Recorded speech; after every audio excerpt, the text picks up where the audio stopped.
Miss na kita? Hello, mahal. Kumusta ka na rin? Miss na rin kita. Konting tiis na lang, mahal.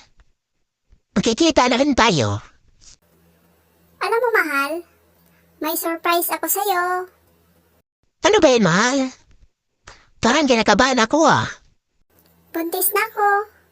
2 months na. Ha? Ano nangyari yun?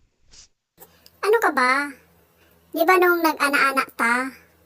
Sabi mo, nabasag yung screen protector mo? Oo, naalala ko.